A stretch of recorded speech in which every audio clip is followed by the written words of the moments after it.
श्री राम जय राम जय जय राम।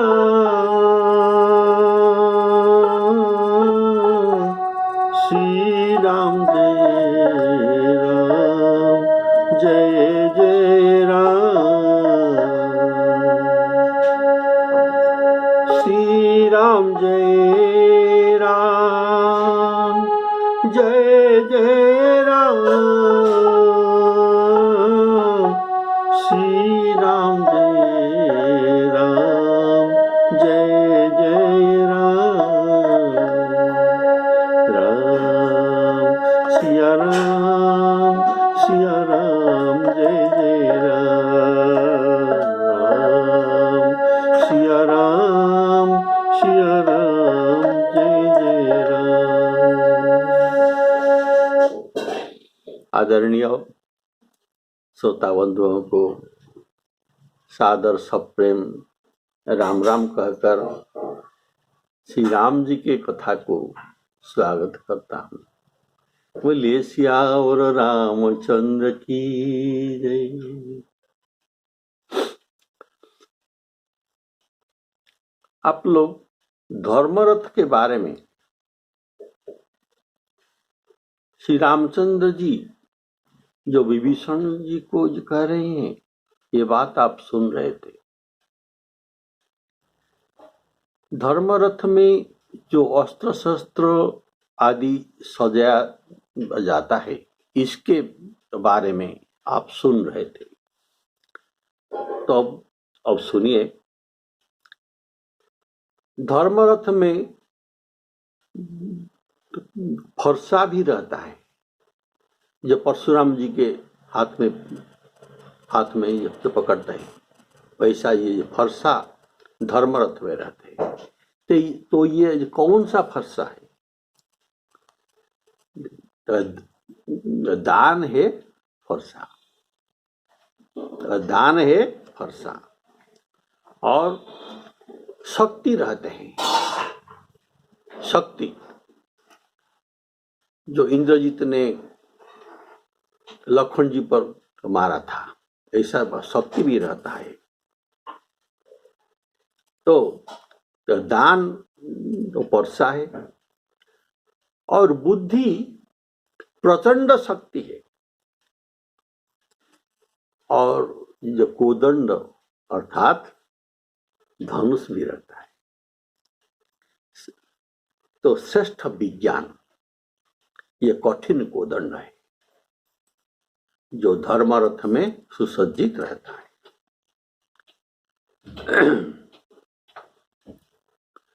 तो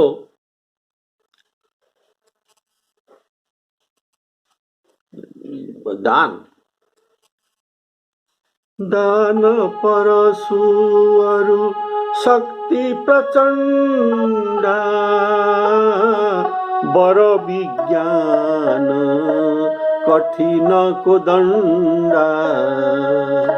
राम सिया राम जय जय राम। तो परशु को दान कहा गया है। तो दान ये अपनी वस्तु दूसरे को देना, यह है दान। अपनी वस्तु दूसरों को देना, यह है दान। इस सब दान में अन्नदान को श्रेष्ठ कहा गया है। अन्न की दान और रस पीयूषा, अन्न समान दान नहीं है। और देश काल पात्र अपात्र के विचार भी दान के संबंध में बताया गया है। जो गीता में 3 प्रकार के दान बताया गया है। पहले सात्विक दान, दातव्यम इति जद्दानं दीयते अनुपकारिणे। बिना उपकार के इच्छा में जो दान, ये अनुपकारिणी को दिया जाता है। और देशे काले च पात्रे च तद्दानं सात्विकं श्रुतं तद्दानं सात्विक श्रुतं। इसमें देश काले च पात्र का भी विचार किया जाता है। और राजसिक दान हम देते हैं, लेकिन हमको प्रत्युपकार चाहिए, कुछ फल भी चाहिए, फलम उद्देश्य। और हम ये दुख में देते हैं, इसको राजसिक दान कहा जाता है। जत्तु प्रत्युपकारार्थं फलम उद्दिश्य वा पुनः दीयते चु परिक्लिष्ट तद्दानं राजस स्मृतं। और तामसिक दान अदेश काले, देश काल का विचार न करके अदेश काल का विचार करके दिया जाता है। और पात्र का भी विचार न करके अपात्र में दिया जाता है। जैसे अगर कोई कसाई के हाथ में तो गौ को दिया जाता है, तो यह अपात्र में दान है। तो अपात्र को दिया जाता है। और भी असत्कृतम, असम्मान पूर्वक जो ज्ञान, जो दान दिया जाता है, उसे तामसिक दान कहा जाता है। दातव्य अदेश काले जदानं अपात्रेभ्यश्च दीयते असत्कृतं अवज्ञातं तद्दानं तत्तामस उदाहुतम्। पर गोस्वामी जी कहते हैं कि देखो भाई, धर्म के 4 पद है, सत्य, दया, दान। ये जो 4 पद है, इसमें 3 पद तो टूट गया है। कलियुग में केवल 1 पद धर्म का रह गया है, इसका नाम है दान। अतः देश काल पात्र को कोई विचार इसमें रखना नहीं चाहिए। जेन केन विधि आपको देना ही है, और देने से कल्याण होता है। प्रगट 4 पद धर्म के कलिमहु एक प्रधान जेन केन विधि दीने दान करई कल्याण। इसमें कल्याण ही होता है।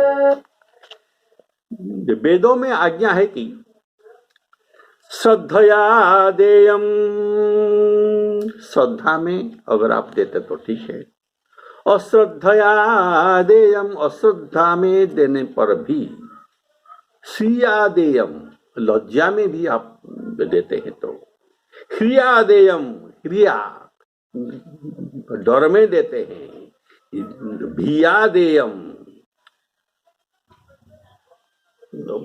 जानकर देते हैं, क्या अनजान में देते हैं। संविता देयम, अनजान में देते हैं। तो यदि ते कर्म विचिकित्सावा वृत्तिकिच्छावा साथ, पर दान अवश्य देना चाहिए। तो धन का उत्तम गति क्या है? हमारे पास धन है, इसका उत्तम गति है दान देना।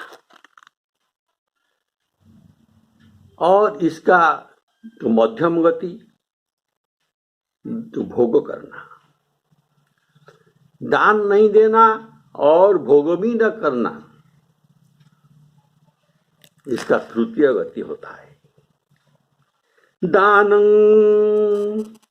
तो दान देना, भोगं, नाश, ये 3 गति होता है। दानं भोगं नाशं त्रिस्तो गतयः भवन्ति वित्तस्य।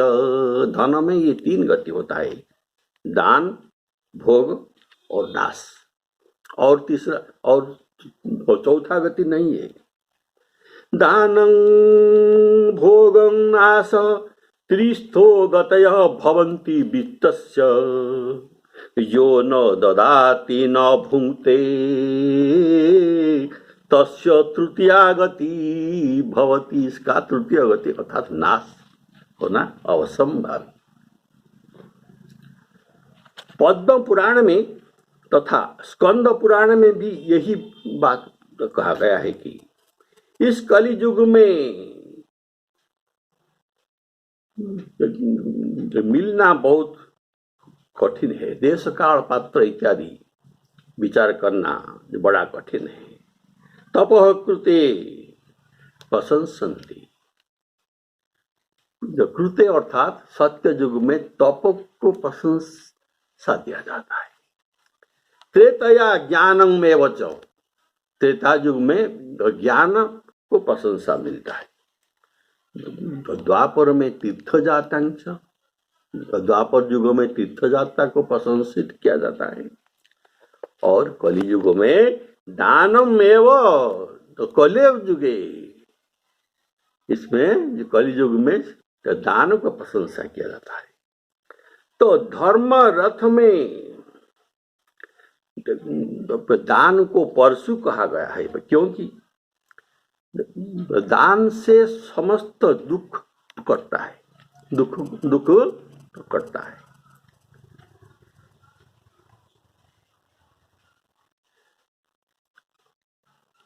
और दान में शत्रु भी मित्र बन जाता है।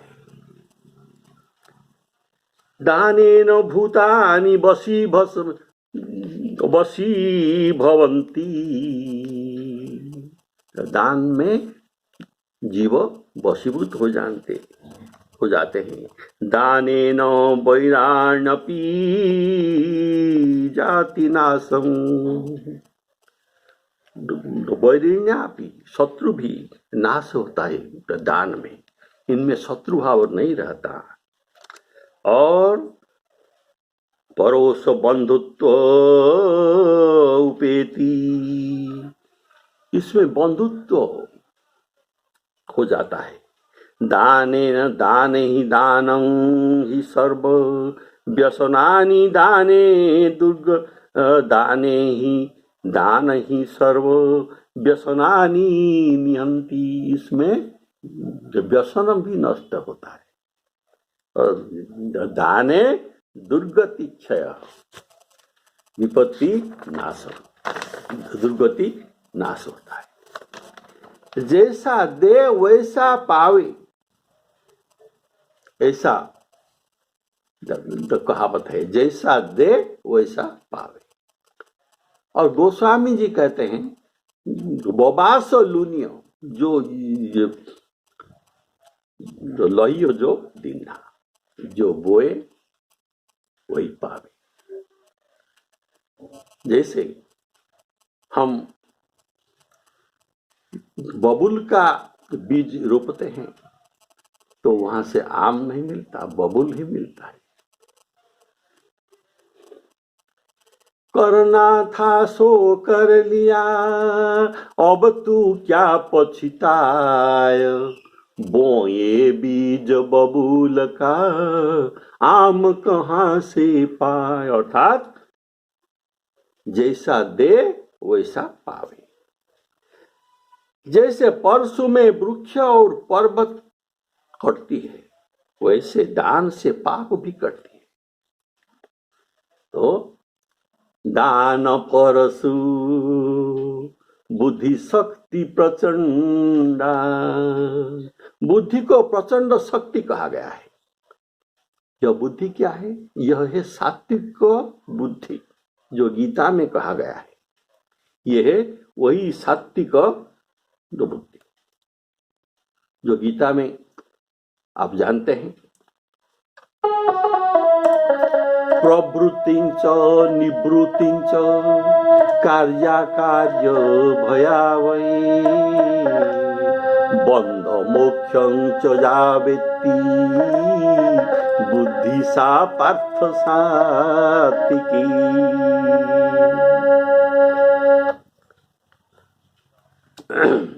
जो वृत्ति, प्रवृत्ति अर्थात लौकिक धर्म के साधन रूप धर्म,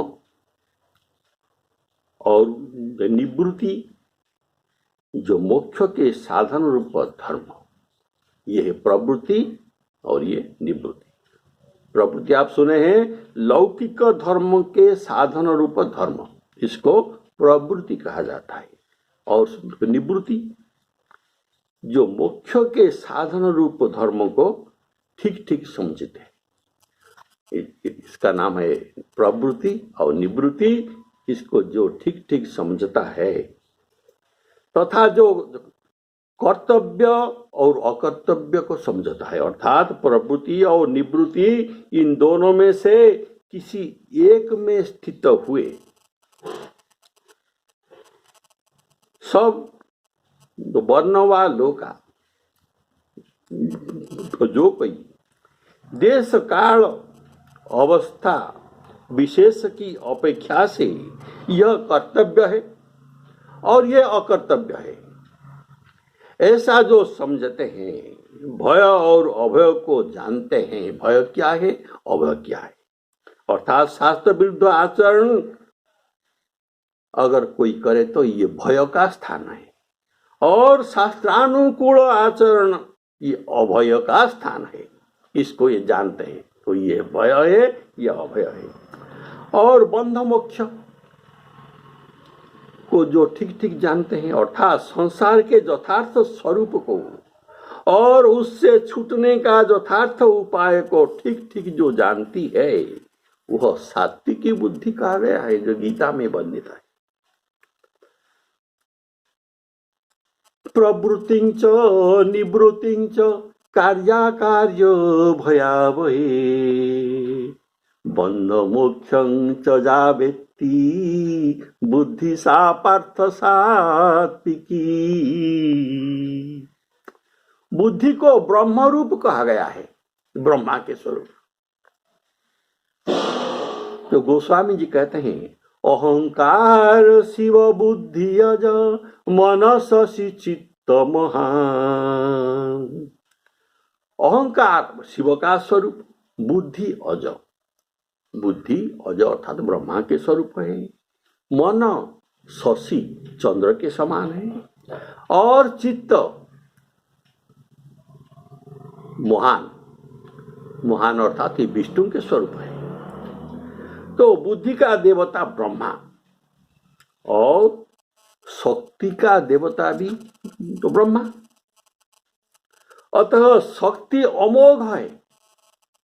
जो लक्ष्मण जी को लगा था, ब्रह्म दत्त प्रचंड शक्ति अनंत उर लागो सही।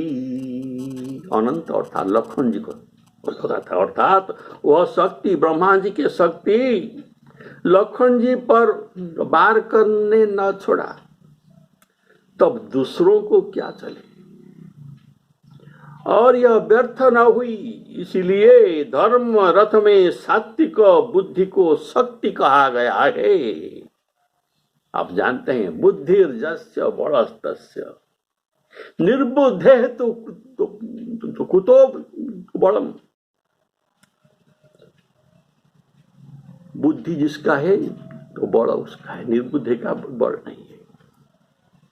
बुद्धि चतुर होना चाहिए, तभी यह तो माया के ऊपर ये विजय पा सकती है। ये बलवान माया के साथ युद्ध करके ये विजय पा सकता है। ये बुद्धि इसलिए चतुर होना चाहिए। गोस्वामी जी कहते हैं, होई बुद्धि जो, होई बुद्धि जो परम सयाने, परम शयन अत्यंत चतुर होना चाहिए। तीन तन चितवन अनहित जाने। तीन तन किसको? तो माया की ओर ये देखता नहीं। अगर ये परम शयानी है तो ये बुद्धि ये माया की ओर ये देखता नहीं।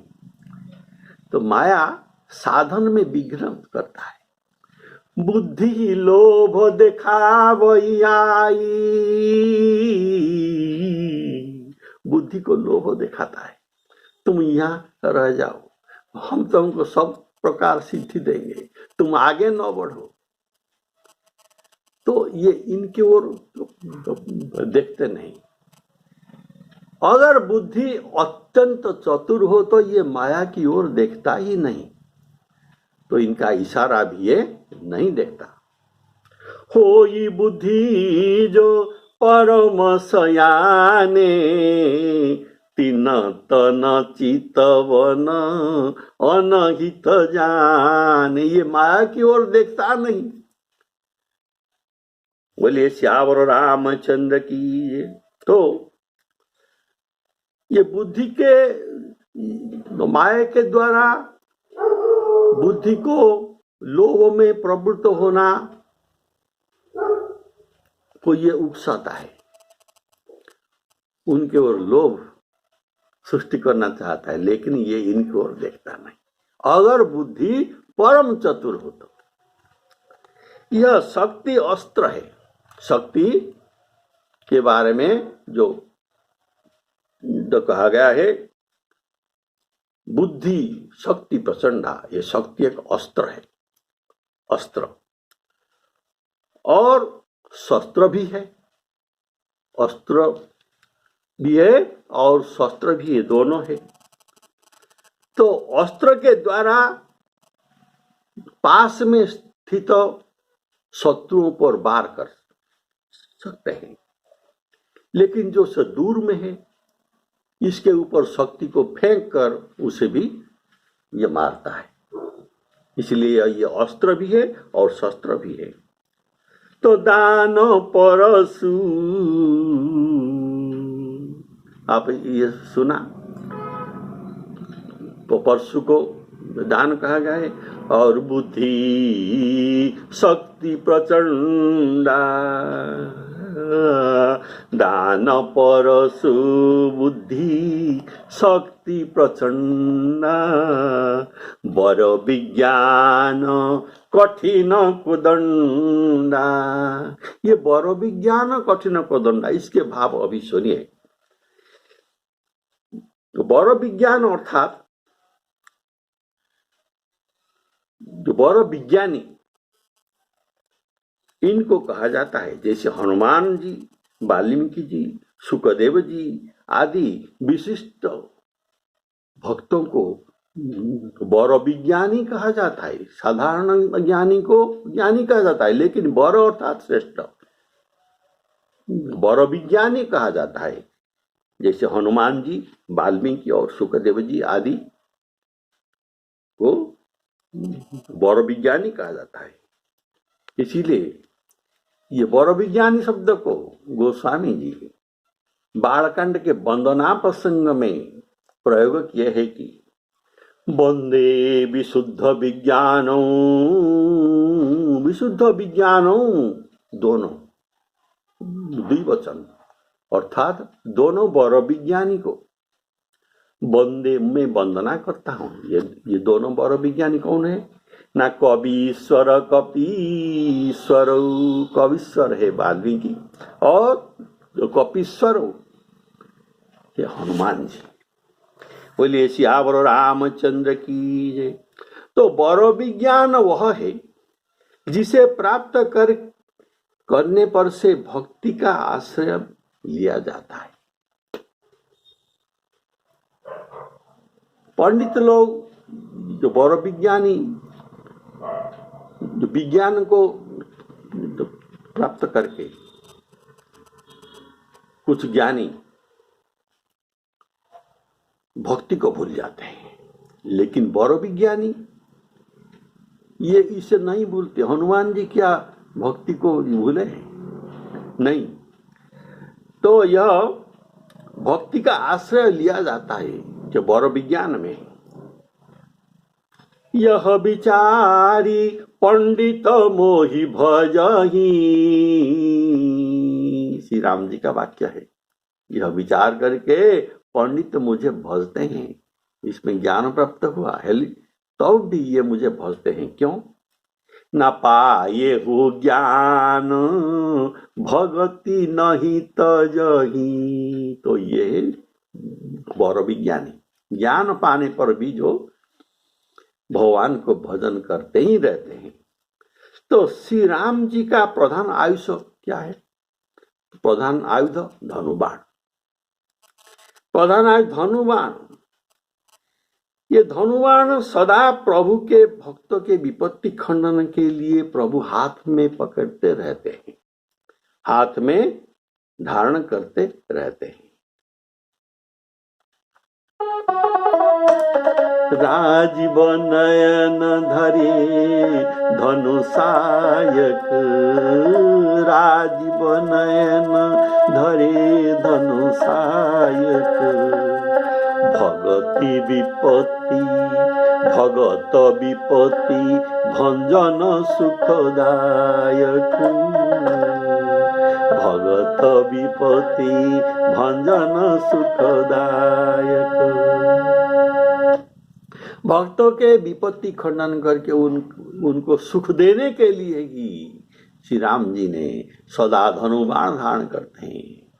ये कहते हैं ये केवल मैं अपने सुंदरता के लिए नहीं धारण करता, मैं अपनी भक्तों के विपत्ति खंडन करने के लिए और उनको सुख देने के लिए ही सदा धनुबाण धारण करता हूं। तो श्री राम जी अवतार के प्रधान शत्रु रावण, कुंभकर्ण और मेघनाद, ये तीनों को ये प्रधान शत्रु क्या कहा गया है, जिन्हें ये मेघनाद को लक्ष्मण जी ने धनुबाण से मारा। इसी तरह जीव के प्रबल शत्रु मोहरूपी रावण, सभी जीव के शत्रु है मोह, ये मोहरूपी रावण, और अहंकार रूपी कुंभकर्ण, ये सभी जीव के लिए है, और काम रूपी मेघनाद, ये सभी जीवों के लिए ये तीनों शत्रु है। काम, मोह और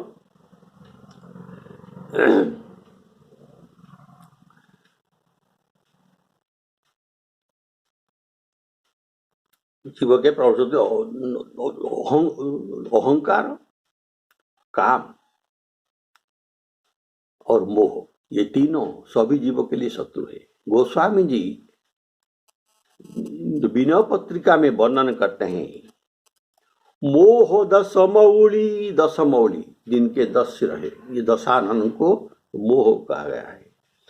तदभ्रांत अहंकार, इसके भाई अहंकार अर्थात कुंभकर्ण, और पाकारी जीत, पाकारी जीत अर्थात इंद्रजीत, पाकारी इंद्र, जीत इंद्र को जो जय किया है तो यह है इंद्रजीत।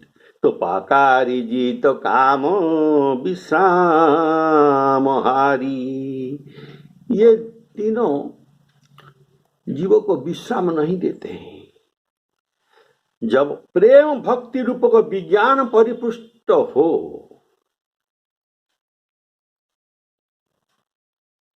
जब प्रेम भक्ति रूप विज्ञान परिपुष्ट हो श्री राम जी, तब विश्राम मिलता है। और श्री राम जी का धनुष कठिन कोदंड है, जो ये तीनों को ये मार सकते हैं। दान परशु बुद्धि शक्ति प्रचंडा, बर विज्ञान कठिन कोदंडा, बर विज्ञान कठिन कोदंडा। तो तो निर्मल और अचल मन तो तर्कस कहा गया है। निर्मल और अचल मन को तर्कस कहा गया है। तो जिनमें जो बाण रहता है तो कौन सा बाण?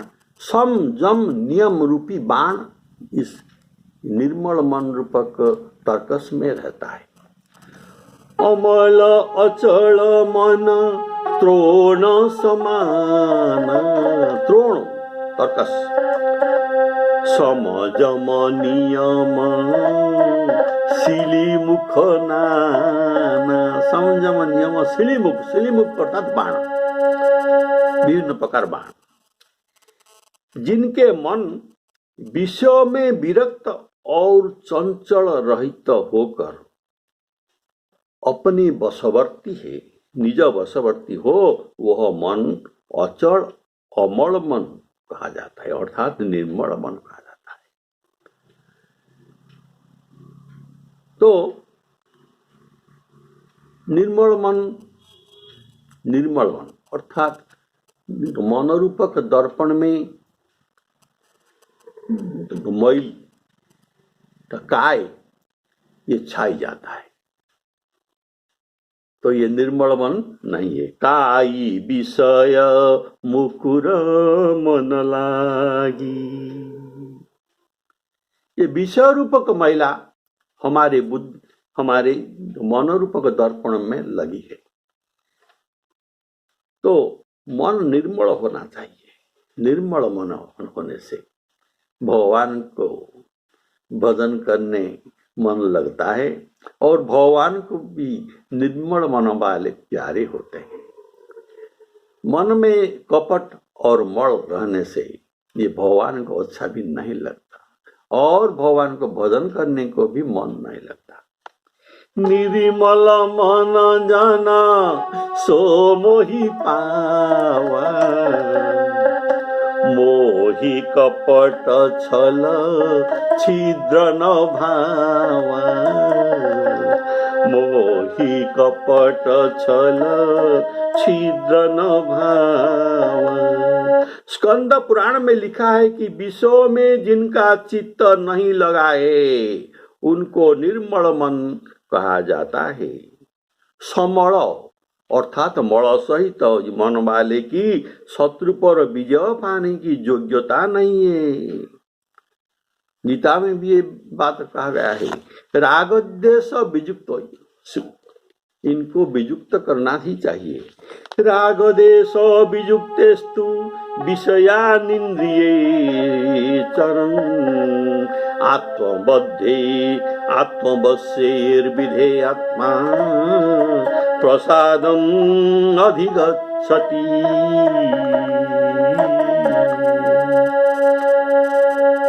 अर्थात मलिन हृदय में सुख शांति नहीं मिलता, प्रसादम अधिगच्छति, शांति नहीं मिलता, राग द्वेष वियुक्त होने पर ही मिलता है।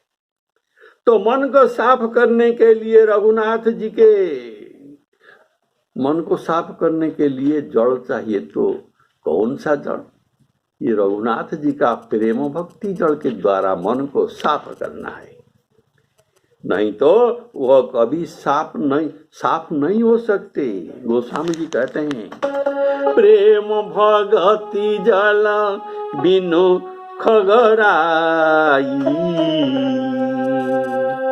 प्रेम भगति जल बिनु खगराई, अभियंतर मल कबहु न जाई। अभ्यंतर का मल कभी नहीं जा सकता।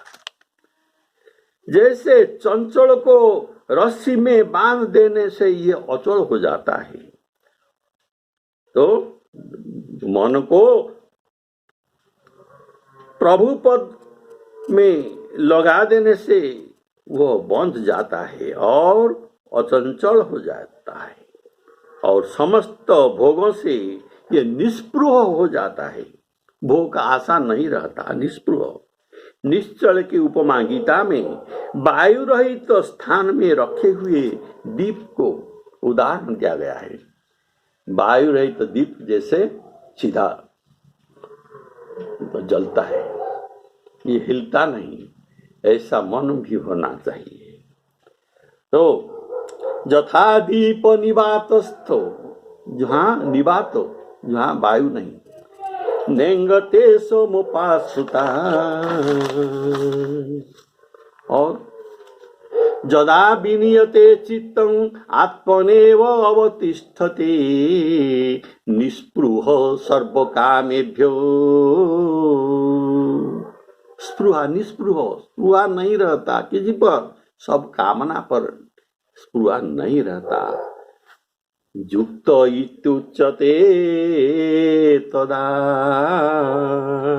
अतः निर्मल मन होने पर मन अचल हो जाता है। इसको तर्कस कहा गया है।